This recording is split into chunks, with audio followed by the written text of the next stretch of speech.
नमस्कार. आपल्यासोबत आज सिंधुदुर्ग जिल्हा बँकेचे अध्यक्ष व सहकारातील सहकार चळवळीचे नेते, युवा पिढीतील नेते आदरणीय मनीषजी दळवी आपल्यासोबत आहेत. 38 वर्ष जिल्हा बँकेची वाटचाल सुरू आहे आणि जिल्हा बँकेने सहकार क्षेत्रात फार मोठं काम केलेलं आहे या जिल्ह्यात.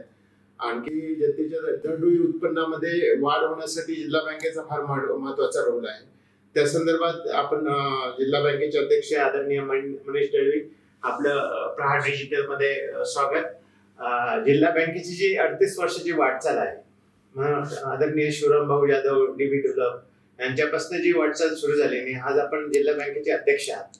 आपले तत्कालीन संचालक मंडळ असेल किंवा आपला कार्यकाळ असेल, ह्याच्यात फार मोठा फरक दिसून येत आहे किंवा जिल्ह्यातली सहकार चळवळ फार मोठी फोफवलेली आहे. पश्चिम महाराष्ट्राच्या तुलनेत आपला जिल्हा मागे होता सहकार क्षेत्रात, तर तो आता प्रगतीच्या शिखरावर पोहोचलेला आहे.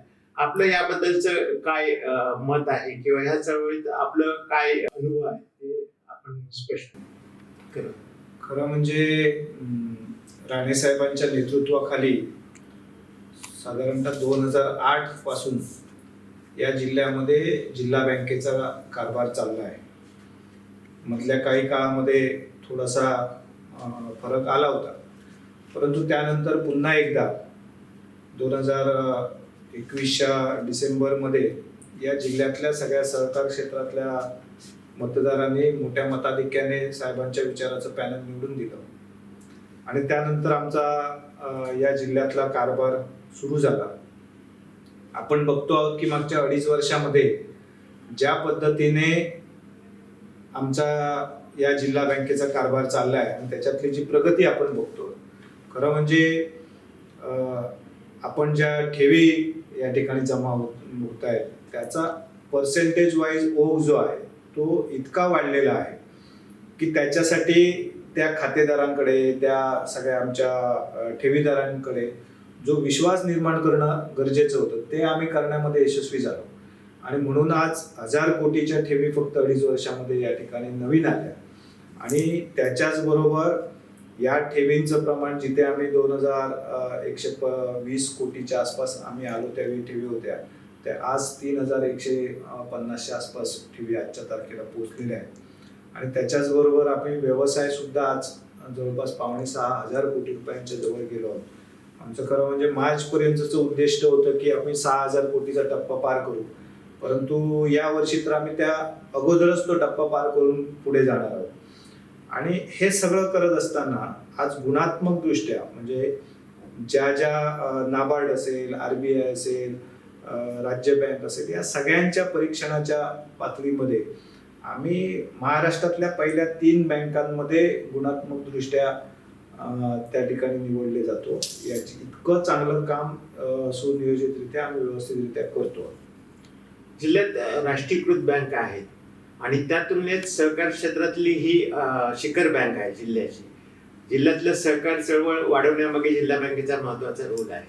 संस्थांची पतसंस्था असतील, तुमच्या गृहनिर्माण संस्था असतील किंवा सहकारी संस्था ज्या आहेत त्यांच्या विकासाबाबतचं आपलं जे धोरण आहे ते समोर येत नाही, तर त्याबाबत आपण काय सांगाल? खरं म्हणजे जिल्हा बँक ही त्यांच्या सभासद संस्थांच्या सहकार्यावर स्थापन झालेली आहे आणि शेवटी त्या सभासदांचा तेवढाच हक्क आहे की जेव्हा बँक यशस्वी होते त्यावेळी बँकेच्या नफ्यातला त्यांना सुद्धा फायदा दिला जातो. आमच्या जिल्ह्यामध्ये या ज्या सुमारे 1000 पेक्षा जास्त सभासद संस्था ज्या आहेत म्हणजे त्या वेगवेगळ्या कॅटेगरीतल्या विकास संस्था असतील, पतसंस्था असतील, मच्छीमार संस्था असतील, दुग्ध संस्था असतील, काही औद्योगिक संस्था आहेत, मजूर संस्था आहेत, अशा वेगवेगळ्या कॅटेगरीमधल्या काही गृहनिर्माण संस्था आहेत. या सगळ्या संस्थांचा एकत्र सभासद ते आमच्याकडे आहेत. आता त्या सभासदांचं सगळ्यांचे शेअर्स आमच्याकडे असतात, त्याच्यातून त्यांना शेअर्सच्या अगेन्स्ट आम्ही डिव्हिडंड देतो. हा झाला त्यांना नफा वाटणीचा एक प्रकार झाला. परंतु आम्ही आत्ता त्या प्रत्येक संस्था, मग त्या विकास संस्था असून दे, त्या इतर सगळ्या संस्था असून दे, यांना आमच्या नफ्यातनं अधिक काय देता येईल याच्यासाठी प्रयत्न करतोय आणि त्याच्यातनं त्यांना प्रोत्साहन देण्याचा प्रयत्न करतो. आणि त्या संस्थांच्या माध्यमातून या जिल्ह्यातल्या शेतकऱ्यापर्यंत पोहोचलं पाहिजे, या जिल्ह्यातल्या मच्छीमारापर्यंत आपण पोहोचलं पाहिजे, या जिल्ह्यातल्या महिलांपर्यंत पोहोचलं पाहिजे. यासाठी त्या संस्थांना प्रोत्साहन देण्यासाठी आम्ही वेगवेगळ्या अनेक योजना मागील कालावधीमध्ये आणल्या आहेत आणि त्याला आता हळूहळू सगळ्या लोकांचा चांगला सपोर्ट मिळतोय. खरं म्हणजे आदरणीय अमित शहा साहेब की केंद्रीय सहकार मंत्री यांनी जे संगणकीकरणाचं, विकास संस्थांच्या संगणकीकरणाचं जे काम हातात घेतलंय त्याचा खूप चांगला परिणाम आपल्या जिल्ह्यामध्ये येत्या कालावधीमध्ये होणार आहे. आज आपल्याकडे जवळपास 190च्या आसपास संस्था या संगणकीकरणाच्या पहिल्या दुसऱ्या टप्पा पार करून पुढे गेल्या आहेत. आता तिसरा टप्पा 1-2-3 महिन्यामध्ये त्या पूर्ण करतील आणि नंतरच्या काळामध्ये या संस्था इतक्या सक्षम झालेल्या दिसतील की या विकास सहकारी संस्था या ग्रामीण अर्थव्यवस्थेच्या केंद्रबिंदू झालेल्या त्या माध्यमातून दिसतील आणि याच्यासाठी खरं म्हणजे आमचा आता प्रयत्न चाललेला आहे. जिल्ह्यात जी आता जिल्ह्या बँकेची जी परिस्थिती आहे, नफ्याची असो, ठेवींची असो, कर्जाची असो, ही फार प्रगतीच्या शिखरावर गेलेली हे आहे. तर ठेवीदार, कर्जदार किंवा सहकारी संस्था ह्यांच्यासाठी आपण नाविन्यपूर्ण योजना बँकेमध्ये राबविलेल्या आहेत. पुढल्या काळात महिलांचं केंद्र सरकार असो किंवा राज्य सरकार असो, महिलांविषयक धोरण जास्त प्राधान्यक्रमाने राबवत आहे. जिल्हा बँक म्हणून आपण ह्या धोरणाला संलग्न असं काही कर्ज असो, ठेवीदार असो, ह्याच्यासाठी महिलांच्या बाबत आपण काय पुढाकार घेतला आहे?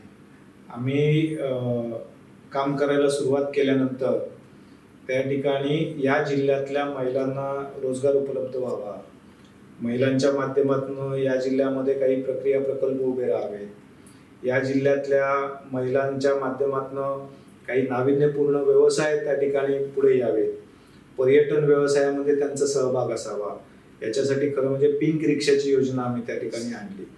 त्याला थोडा प्रतिसाद जरी कमी मिळाला तरी त्या आतापर्यंत जवळजवळ 5-6 महिलांनी स्वतः चालवत आहेत, जिल्ह्यामध्ये ते व्यवसाय करताना दिसत आहेत.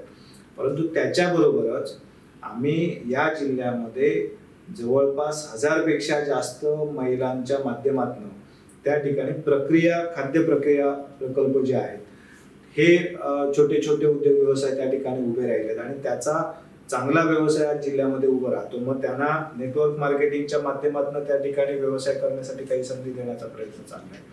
या सगळ्याच बरोबर त्यांच्या माध्यमातून आम्ही आता भविष्यामध्ये काही सांघिकरित्या प्रकल्प उभे करण्याचा प्रयत्न करतो आणि याच्याबरोबर आता आम्ही एक नवीन त्या ठिकाणी व्यवसायामध्ये उतरणाऱ्या महिला ज्या आहेत, मग त्या दुग्ध व्यवसाय असो किंवा अन्य कुठलेही व्यवसाय असो, त्यांना इतर म्हणजे पुरुषांना समजा जो काही व्याजदर आहे त्याच्यामध्ये प्रत्येक प्रकारच्या व्याजदरामध्ये त्यांना 0.5%, 1%, 2% व्याजाची सवलत देतो की जेणेकरून त्या महिलांना त्या ठिकाणी प्रोत्साहन मिळावं.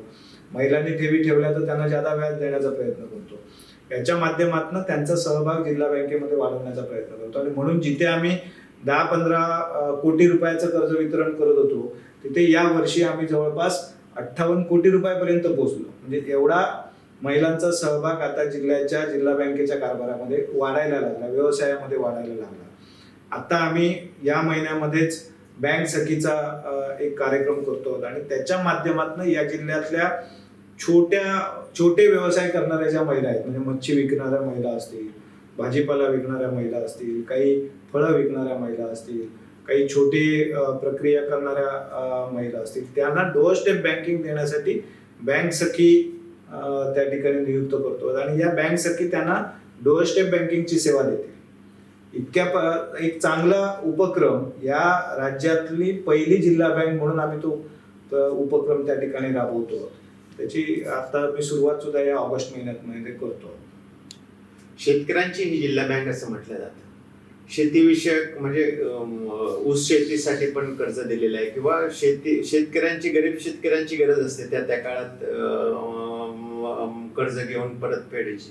तर त्या कर्ज योजनेच्या बाबत आपला काय अनुभव आहे जिल्ह्यातल्या शेतकऱ्यांच्या बाबत किंवा ऊस उत्पादक शेतकऱ्यांच्या बाबत असो किंवा काजू पीक उत्पादक शेतकऱ्यांच्या बाबत असो, तो अनुभव आणि कर्ज वितरणाचं प्रमाण ह्याबाबत काय स्थिती आहे? आता आपल्या जिल्ह्यामध्ये आंबा उत्पादन करणारे शेतकरी असतील, काजू असेल, बांबू असेल किंवा इतर जे काही शेतीचे प्रकार आहेत, नारळ त्या ठिकाणी सुपारी आहे, या सगळ्याच्या बाबतीमध्ये शेतकरी जिल्हा बँकेकडनं त्या ठिकाणी अर्थसहाय्य घेतो, विकास संस्थांच्या माध्यमातून घेतो. काही ठराविक शेतकरी आहेत ते थेट आमच्याकडनं घेतात.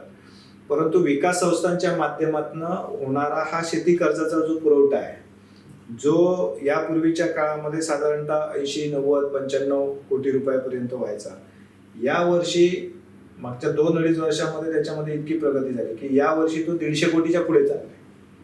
आणि याच्यामध्ये त्यांना व्याजाचं सबवेन्शन मिळेल, त्याचा फायदा मिळेल.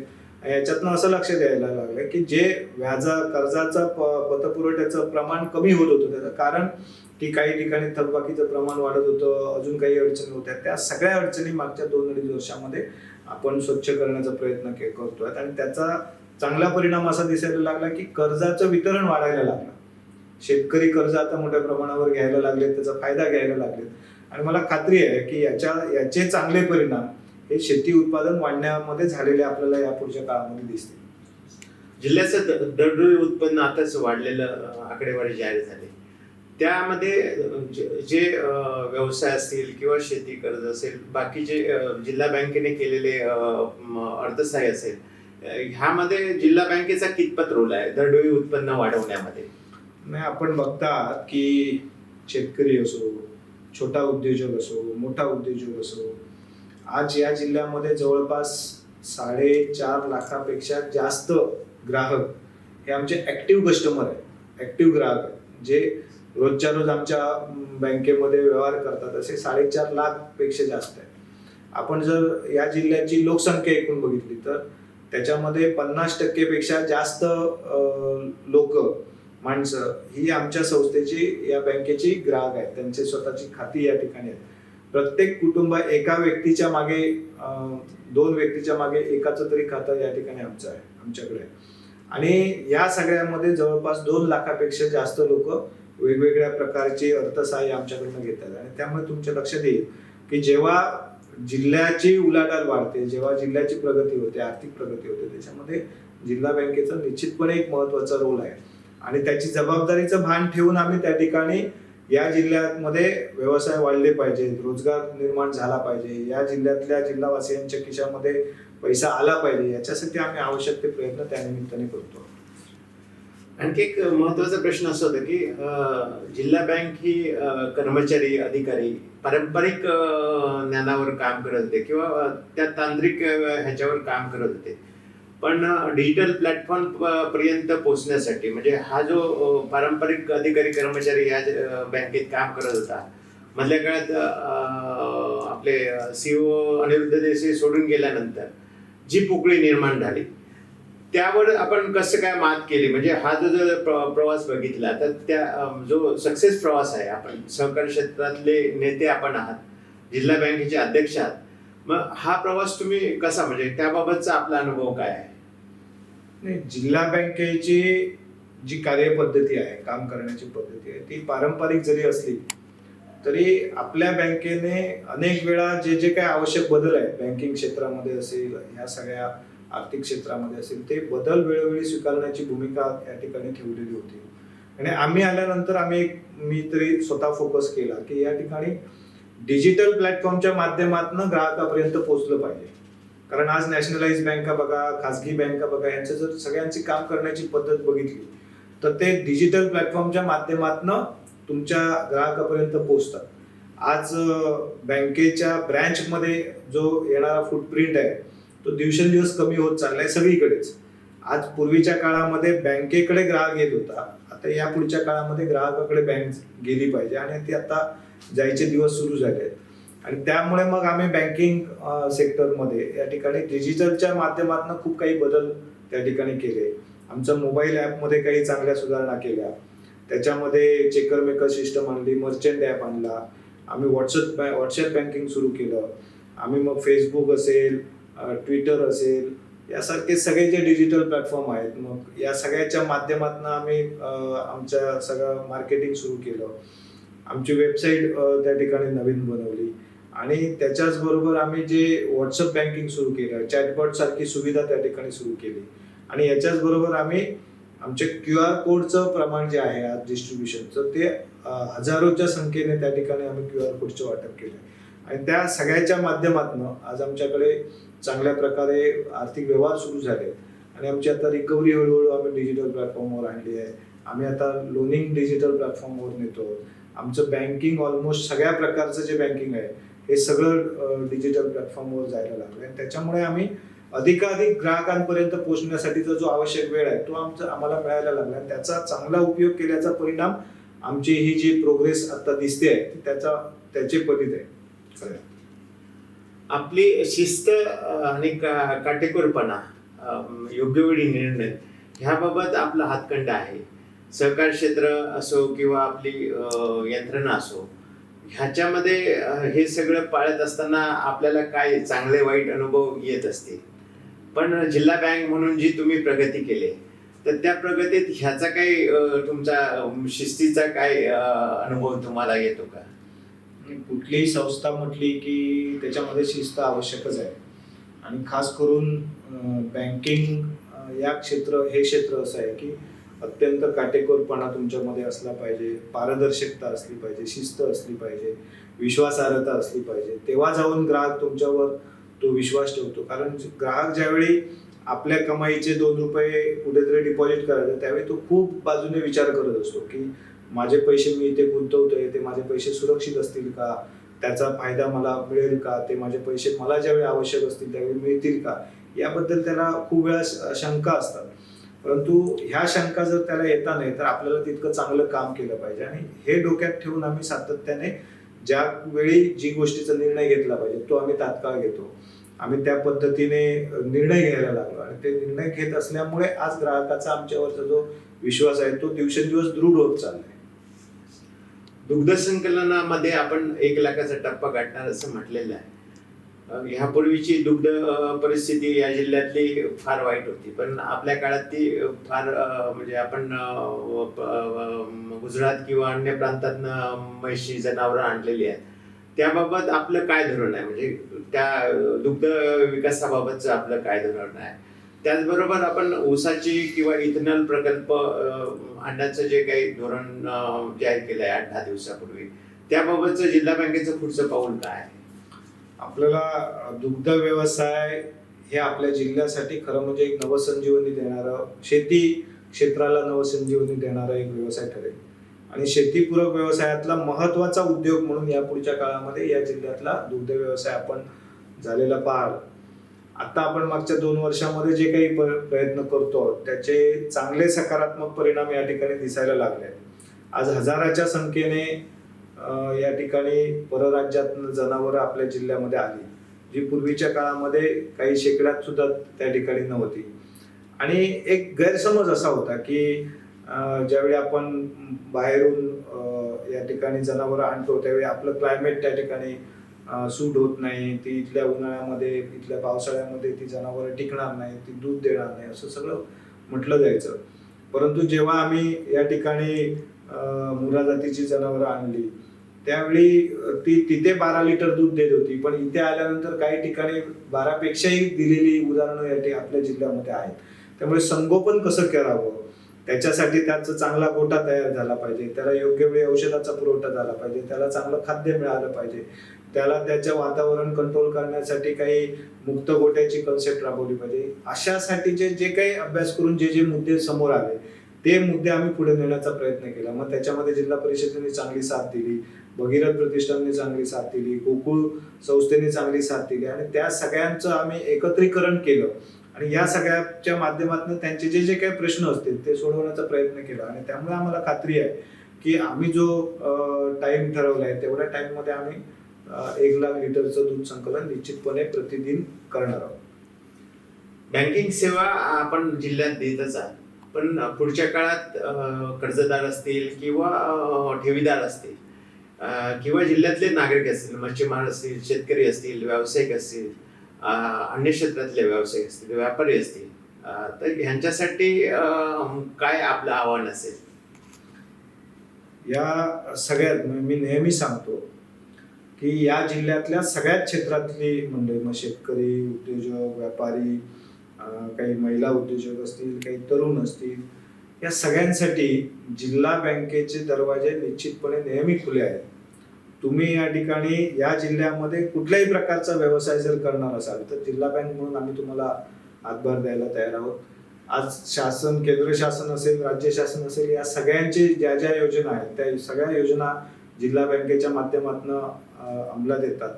त्यामुळे त्या ठिकाणी आम्ही तुम्हाला मार्गदर्शन असेल, व्यवसाय उभारणीसाठी मार्गदर्शन असेल, व्यवसाय झाल्यानंतर त्याचं उत्पादित मालाला बाजारपेठ असेल, या सगळ्यामध्ये बँकिंगच्या बाहेर जाऊन सुद्धा आम्ही मदत करायला तयार आहोत. आणि म्हणून आम्ही आता एक प्रशिक्षण केंद्र सुद्धा या ठिकाणी सुरू करतो आहोत की जेणेकरून जिल्हा बँक आणि या जिल्ह्यामध्ये सहकारी संस्था यांच्या माध्यमातून इथला शेतकरी सक्षम झाला पाहिजे, इथल्या महिला सक्षम झाल्या पाहिजे, इथल्या तरुणाला त्याच्या हाताला काम मिळालं पाहिजे. या सगळ्यासाठी आमचे प्रयत्न चालले आहेत. आणि म्हणून सगळ्यांनी या पुढच्या काळामध्ये आपला जो काही आर्थिक व्यवहार असेल तो जिल्हा बँकेच्या माध्यमातून करावा, जिल्हा बँकेसोबत करावा. आणि शेवटी ही बँक तुमची आमची सर्वांची आहे. ती आपली बँक आपली माणसं हे आमचं वेगळं वाक्य आहे. त्यामुळे ही बँक मोठी झाली तर आपण सगळे मोठे व आपला जिल्हा मोठा होईल. आणि येणारा काळ हा आपल्या जिल्ह्यासाठी सुवर्ण काळ आहे. आज आदरणीय राणे साहेब आहेत, आदरणीय चव्हाण साहेब आहेत, यांच्या सगळ्यांच्या माध्यमातून या जिल्ह्यामध्ये वेगवेगळी विकास कामं होत आहेत. आणि त्या विकास कामांच्या माध्यमातून जो काही रोजगार या पुढच्या काळामध्ये उभा राहील. आणि म्हणून आमचा प्रयत्न चाललाय की इथे उत्पादित सगळ्या मालावर, मग उत्पादित जी काही फळं आहेत त्या फळांवर याच जिल्ह्यामध्ये प्रक्रिया झाली पाहिजे. आणि म्हणून इथे सारखे प्रकल्प आणण्याचा आमचा प्रयत्न. शेवटच्या आता आभाराकडे मी बोलतोय. आपण दैनिक प्रारसाठी वेळ दिला, कामात असताना पण आपण वेळ दिला. आपला जन्मदिवस, वाढदिवस उद्या साजरा होतोय. 42 वर्ष पूर्ण करून आपण 43 वर्षात प्रवेश करता. एक सहकारातले जाणकार नेते म्हणून अत्यंत युवा काळातच आपण प्रभुत्व मिळवलं या जिल्ह्यात. आणि सहकार क्षेत्र या जिल्ह्यात फार मोठं केलं. सहकार क्षेत्राचा विकास असो किंवा जिल्हा बँकेचा विकास असो किंवा जिल्ह्यातल्या नागरिकांचा विकास असो, याबाबत आपण नवीन वर्षात प्रवेश करताना आपले काही संकल्प असतील तर ते आपण कृपया सांगितले तर ग्राहकांसाठी चांगलं. मला या जिल्हा बँकेमध्ये काम करत असताना या जिल्ह्यातल्या सहकार क्षेत्रातले सगळी जाणकार मंडळी असतील, या जिल्ह्यातले वेगवेगळ्या विभागामधले शासनाचे अधिकारी असतील, या सगळ्यांनी वेळोवेळी चांगल्या प्रकारचं सहकार्य केलंय. जिल्ह्यातले सगळे पत्रकार असतील, म्हणजे वेगवेगळ्या पक्षांचे सहकारी असतील, या सगळ्यांनी मार्गदर्शन केलंय, सहकार्यही केलंय. आणि खास करून या जिल्ह्यातल्या सगळ्या ग्राहकांनी आमच्यावर जो विश्वास ठेवला त्याच्यामुळे आम्ही हे यश संपादित करू शकलो. त्यामुळे त्याचं सगळं श्रेय या जिल्हा बँकेच्या माझ्या सगळ्या ग्राहकांना, माझ्या सगळ्या कर्मचाऱ्यांना, माझ्या सगळ्या सहकार क्षेत्रातल्या सहकाऱ्यांना खऱ्या अर्थाने जातं. आणि म्हणून आमची संकल्पना अशी आहे की या जिल्ह्यातल्या सगळ्या वाटचालीमध्ये, या पुढच्या आर्थिक उलाढालीमध्ये जिल्हा बँकेचं मोठं योगदान असलं पाहिजे. आणि त्याच्यासाठी जिल्हा बँकेचा व्यवसाय वाढला पाहिजे, जिल्हा बँकेचं उत्पन्न वाढलं पाहिजे, जिल्हा बँकेच्या माध्यमातून वेगवेगळ्या सोयीसुविधा या जिल्हावासियांना मिळाल्या पाहिजेत. त्याच्यासाठी आम्ही प्रयत्न करतो. आणि म्हणून ही जिल्हा बँक जिथे आम्ही काम करायला सुरुवात करत असताना 3,500 ते 3,700 कोटीची उलाढाल असताना आम्ही काम करायला सुरुवात केली. आमच्या कालावधीमध्ये 5 वर्षाच्या कालावधीमध्ये ही जिल्हा बँक 8,000 कोटीच्या पुढचा व्यवसायाचा टप्पा पार करेल अशा प्रकारचा आमचा संकल्प आहे. आणि त्याच्याच बरोबर ठेवींच्या बाबतीमध्ये सुद्धा जी आज आम्ही 3,000 कोटीचा टप्पा पार केलाय तो आम्ही 4,000च्याही पुढे घेऊन जाऊ अशा प्रकारचा एक विश्वास या सगळ्याच्या माध्यमातून मला वाटतो. आणि म्हणून जिल्हावासियांनी सगळ्यांनी या सगळ्यासाठी सहकार्य द्यावं, साथ द्यावी की ज्याच्या माध्यमातून आपला जिल्हा आर्थिकदृष्ट्या सक्षम करण्यासाठी आपण सगळेजण प्रयत्न करू. धन्यवाद.